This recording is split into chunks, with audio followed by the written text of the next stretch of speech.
Hello? Every time a new game that I'm interested in comes out, I end up making a video about it.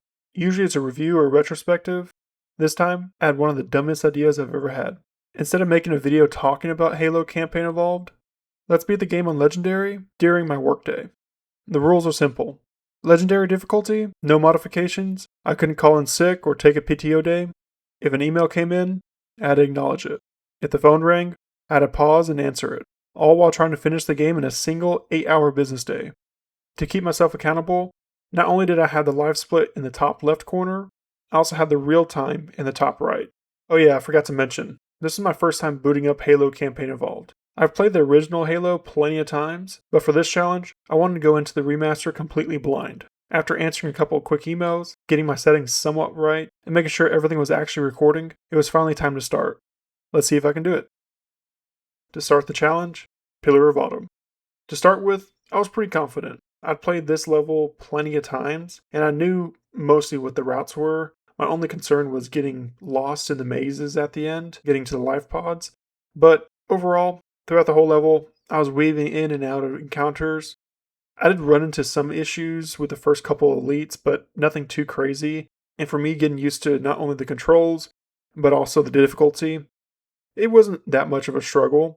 So, overall, it wasn't bad.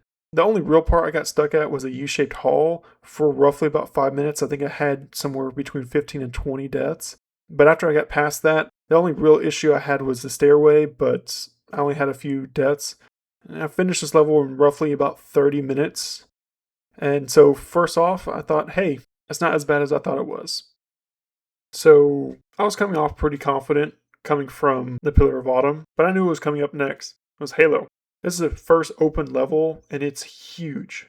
After getting out of that life pod, I went to go meet up with Sergeant Johnson, and this was my first snag, because this is essentially a lockdown until you get the Warthog. I think I had probably a little over 20 deaths just because waves of enemies just kept coming, and the soldiers obviously weren't helping that much. After this, I got past the bridge level with very few deaths. Wasn't super hard or anything like that. I did have someone on the turret on the Warthog, so he did get rid of some of the elites and enemies that were at the bridge, but it wasn't too bad. Next was the meat of the level. You go to 3 different parts of the level where you need to save a couple of soldiers. First, I went to the cliffside life pod, and with this, I was still getting used to controls of keyboard and mouse. I usually play this on controller, but I only had a few deaths. It wasn't anything too terrible. I know from experience this is probably the hardest one that most people struggle with, but I decided, you know what, let me go ahead and knock it out of the way. Next, though, was probably my hardest one. It was the one with a bunch of sniper jackals. So the first struggle with this was actually getting the sniper from the soldier on the rocks. For some reason, he wouldn't even give it to me. He'd call me over, I tried to exchange my gun for the sniper, and he just wouldn't give it to me. Either that, or he'd run straight to the Warthog, and I couldn't even get him out of it. And sometimes right whenever I got the sniper, I got instantly sniped by one of those jackals. After finally getting rid of all the sniper jackals, though, that's when reinforcements came in. This is where I struggled the most. I probably spent 30-40 minutes just going it through wave after wave of reinforcements, elites especially, and I had a very limited arsenal, but I just kept dying over and over and over again. Eventually, I got through it all, and I survived, except one thing, my Warthog didn't. So I had to walk to the final life pod. It sucked, and it definitely added some time to the challenge.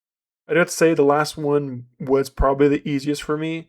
Just started off the encounter with just picking off elites with a sniper, and I think this one had the least amount of enemies to worry about, so it wasn't too terrible to end the level, but nothing could have prepared me for what was coming next. Holy shit, this level kicked my ass. I was still somewhat confident that I could make it through the challenge today, but I was very strapped on time.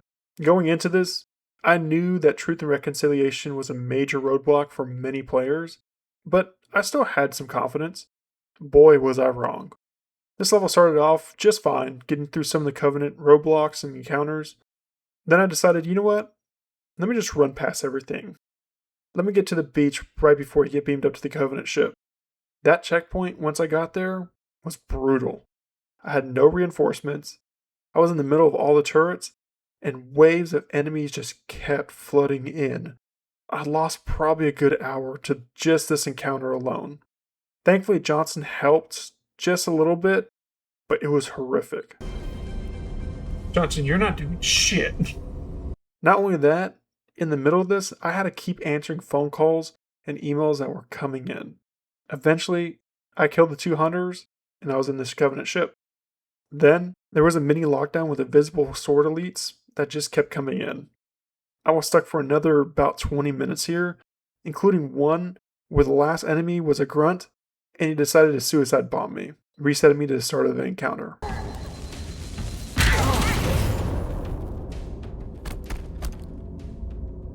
They're advancing! We're in. I've got a good lock on the captain's CNI transponder. No Covenant defenses detected. I was literally the last guy, and he was a suicide bomber, and I didn't realize it until. When I was done with that encounter, I was making my way through the ship, slowly but surely, and then the first floor of the bridge happened. I think I was stuck here for another good hour. Waves upon waves of enemies just constantly kept spawning in all different directions. I started pulling my hair out, I started raging. I couldn't believe this was happening. Eventually, I prevailed and got through it. The rest of the level was a breeze, comparatively, but I lost all momentum. My confidence was drained. I had to take a break. It was lunchtime, and I only had about 4 hours until my workday was done. I'll be honest, I wasn't confident I could do this in one day. The Silent Cartographer was a much needed mission at this point in time. I had basically zero confidence after the Truth and Reconciliation mission, and I decided, you know what, let me try to skip as much as humanly possible. And for the most part, it worked. I used the Warthog as much as I could. I even drove it into some of the structures as far as I could, but it was somewhat of a breeze, especially compared to the last 2 missions I had. I finished in roughly about 30 to 40 minutes. The only part I really got stuck on in this section was the ending where I had to basically rush to get into the ship. Overall, it wasn't that bad. I finally made up some time. But next was another infamous level, Assault on the Control Room. By the way, if you're enjoying watching me make terrible life decisions like this, consider subscribing. I got a few more challenge ideas planned. At this point in time, yeah, I probably wasn't going to finish this challenge in one day. But I kept going. The Silent Cartographer gave me some confidence going into this level. I knew this was going to be another long one. I got into the Scorpion, and it was amazing. I was just breezing through the level, destroying everything I could, and then it forced me off the Scorpion. This next section was another snag. This one easily took me an hour, hour and a half. Between turrets, ghosts, banshees, other elites, it was tough. I was stuck here, and I didn't have that much of an arsenal. The Marines did help in some places, but I had to just keep pushing through. To get past the section, I eventually stole a Banshee, drove it through some of the structure, and I even finished in the Banshee itself. I think it was around 6 o'clock that day when I finally finished this level. This is going to be a 2-parter. So I ended the first day in disappointment, but weirdly enough, optimism. I got through the first half of the game in 1 business day. There's no reason I couldn't finish the game in 2. Unfortunately, Friday at work, it was extremely busy. I couldn't even fire up my PC without a phone call or several missed emails firing off at me. So I had to push it to Monday. Monday came, and now I'm having technical difficulties. On top of that, an extremely busy day at work. Tuesday it is. Tuesday arrived, I was finally able to get started. Luckily, next was my favorite level, 343 Guilty Spark. Controversial opinion, I actually do prefer this take on the level over the original. I'm pretty sure it's the updated graphics and gameplay, but for me the atmosphere definitely hit the right brain receptors. As I was going through the level, I only hit a small snag in the first flood lockdown, but it wasn't too bad. The only part I truly got stuck on was the last defense encounter against the flood before escaping. Overall, I finished this level with high hopes, and it looks like I could actually do it in 2 days. Oh shit, that's what's next. No. Wait. Wait. I have no idea why, but I completely forgot this was the next level. Before the challenge even started, there were 2 levels on my list that I knew I was going to be stuck on for a while. Truth and Reconciliation, which I somehow got past, and the library. I thought it was going to take 3 hours to finish this level. Funny enough, it wasn't the hardest level. I mean, it's still hard, but the remaster actually changed this level to make it a lot more bearable. It still had my worst enemy, lockdowns. But something about the flood in this game made it a lot easier than previous versions. I didn't fly through the library by any means, and I got stuck here and there for about 10 minutes or so, and the last encounter was the hardest by far in the level, and I had to keep retreating to the elevator and use a cover to heal. During the last encounter, I was constantly running out of ammo, and then eventually I realized, oh crap, these enemies aren't going to stop spawning in. As soon as I found a window to where I was fully healed up, I bolted straight out of there, with plenty of time left in the day. At this point, my confidence was climbing again. I got through the 2 hardest levels in the game, and I was in the home stretch. 2 Betrayals was next, and it's essentially Assault on the Control Room, but backwards. The great thing about this level is that not only am I getting better at skipping fights, but the Covenant and the Flood are preoccupied with each other for the most part. This level was a lot easier than its near identical twin, and I breezed past almost every enemy encounter. The hardest part of the level was the beginning, where I had to fight my way out of the structure and get into a Banshee.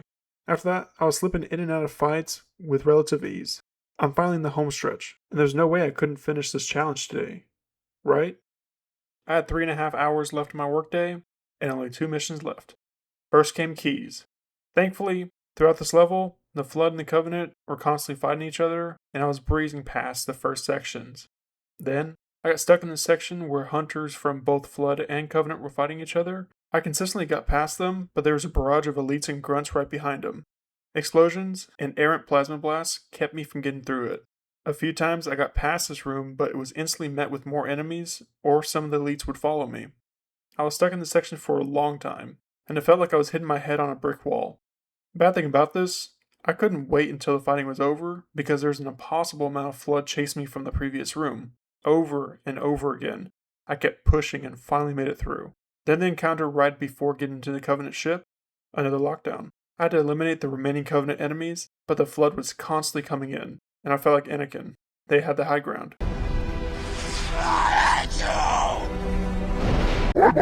I would make circles around the room, and at some points there was like 15 to 20 Flood chasing me and not even attacking the Covenant. There was yet again another incident where I died on the final Covenant enemy. This time, it was a Flood enemy that killed me before I could get to the elite. Once I finally got to the ship, it was pretty easy. Skipping almost everything, taking every shortcut I could, and escape. Last mission, with 2 hours to spare. Going into the last level, I was pretty confident. So with the extra time I gained today, I decided to knock out some work calls and emails. When I finally started playing again, I had about an hour and 10 minutes left in the challenge. I didn't necessarily breeze through the level, and it was tough handling all 3 enemy types, but I pushed on. My biggest worry for this level was where you had to explode the 4 exhaust vents. The first 2 were pretty easy, but the other 2 were a little tougher just to get around the enemies. 45 minutes left. If you know anything about this mission, you know what comes next. I've never attempted the full game on Legendary, and the Warthog run was on a different level from what I was used to. You basically had no room for error. The worst part is, the controls for the Warthog are abysmal. I tried it with keyboard and mouse, but I couldn't even get close. Time to break out the controller and finish the fight. I was so close, yet so far away. Most of my runs ended with me restarting the checkpoint because I would get flipped over or have to do a 5-point turn just to get my vehicle pointed in the right direction. Eventually, I made my final dash to the longsword and made it with 15 seconds left on the clock. The challenge was done. The time? 4:50 p.m. Well, I did it. Okay, not exactly how I planned. I set out to beat Halo Campaign Involved on Legendary during a single workday.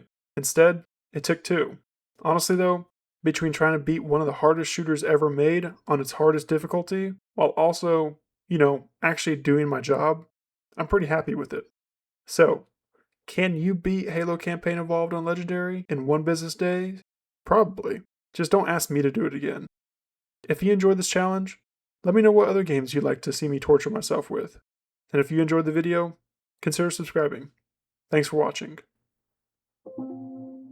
Seriously?